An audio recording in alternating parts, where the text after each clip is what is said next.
In the fourth watch of the night, Jesus went unto them walking on the sea. Jesus was seemingly late on a few occasions. One such occasion was when Lazarus died, and another was when the disciples were imperiled on the Sea of Galilee.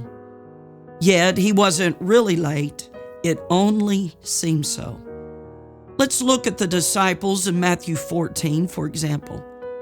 Jesus told them to go into the ship and out into the sea while he sent away the multitude, and then went up into a mountain to pray.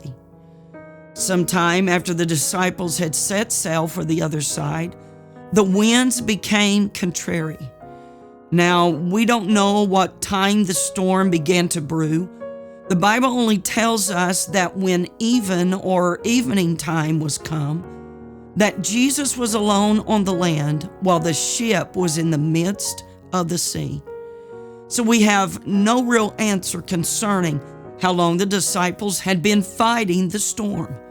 However, we do know from Mark chapter 6 that Jesus saw them toiling and rowing because the winds were contrary. Yes, as he was up on the mountain, he saw them in the distance, and he knew that they were straining at the oars. Yet he did nothing until the fourth watch of the night, which begins at 3 a.m.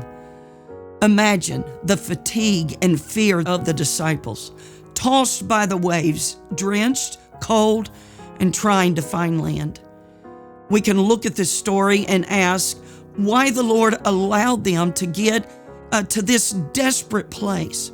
Why didn't he come to them before the storm, or at least at the beginning? Why did he wait until they were tired and afraid? Jesus knew that they could learn about faith in the storm better than in the calm, and during the night better than during the day. I have often said that if the Lord answered every prayer as soon as we prayed, or gave us everything that we needed or wanted as soon as we asked, we would all be spoiled children. We would never grow in faith or learn to truly trust the Lord. He would become a puppet on a string, pull the string and get what you want. No, God doesn't work that way. He looks out for us, working all things for our good and for His glory. Sometimes He delivers His child quickly, while other times He seems to linger until the trial is completely out of our control and fully in His. Remember what I just said? Jesus knew that they could learn about faith in the storm rather than in the calm. We can look at our military, and they do not grow in strength and knowledge by staying in their bunks and laying around all day. They have to get out and face the struggles of training. You, my friend, have to face the storms in order to grow in faith and strength. Jesus told them to get into the boat and to sail to the other side. He knew that they would face this storm, that they would struggle to stay afloat. He also knows all about the storm that you are facing today. You feel that you are about to go under, that you can't take anymore.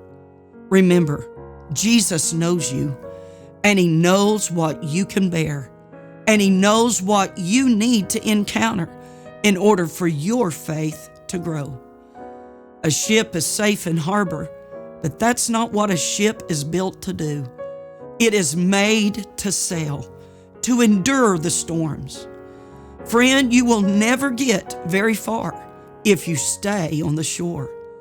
Nor would we ever grow in faith and become for God what He desires us to be if the Lord always delivered when we thought He should. Listen, Jesus knew the disciples' limitations, when they could take no more. And at that moment, Here came Jesus walking on the water, coming to their rescue. He wasn't really late. He was right on time.